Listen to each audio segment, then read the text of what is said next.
Okay, back day tayo guys. So let's go. So ito yung inuna natin guys. So sa back to. At ito dito tayo sa machine para nakakapag heavy tayo. So konti lang yung workout ko guys, pero lahat heavy. So ito dinagdagan ko pa yan guys. Pangatlong set ko pa lang yan dito. Okay. So maganda yan guys sa back. So wag natin kakalimutan. Yan. At ito yung next natin sa back guys. So mga simple lang yung workout nating araw sa back. Pero heavy to guys. Yun o. So kahit puyat tayo guys sa trabaho, nagagawa pa natin mag-workout kasi ito yung lifestyle ko. So gusto nyo gumanda talagang katawan nyo guys at magkaroon kayo ng improvement. Gagawin yung lifestyle ang pagwa-workout. Okay, para naumaling kayo guys sa workout at hindi kayo naumay. So gagawin natin lifestyle. Yun. So kailangan marunong kayo sa workout and then number 1 yung pagkain guys ha. So natural food. Pag wala naman kayong supplement guys, bumawi kayo sa natural food. Mga isda, chicken breast, at yung baka, tilapia. Okay, so ganun lang guys para hindi na kayo nagtatanong kung saan-saan. Basta kailangan marunong kayo sa pagkain. Sa workout guys, pare-pares naman yan.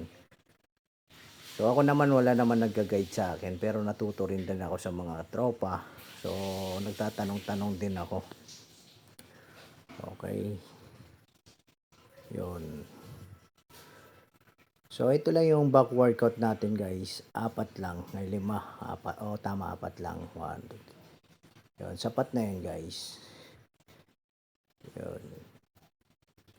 So ngayon guys, sa legs naman ako naghabol kasi naiiwan naman yung legs ko. At iiwanan ko naman yung workout ng back. Pasundot-sundot na lang ako sa back guys. At dito sa machine na to guys, salitan dito. So nag-heavy ako dito guys. So hanggang 500 tayo dyan. So sinagad ko na rin yan. Kasi konti lang din ang workout natin. Tapos kain, uwi.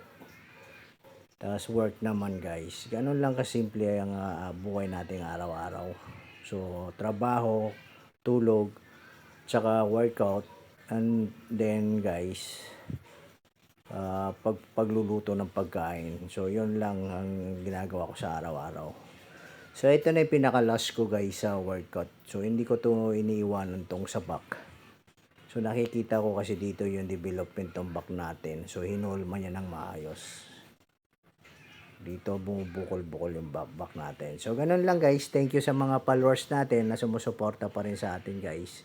At yung mga kabataan na nagchat-chat. At okay guys. Para lang matulungan kayo. Salamat din sa panonood. Sa hindi pa nagpapalo guys, papalo naman. Sukran, ingat kayo palagi. Sa followers ko, maraming salamat. Thank you.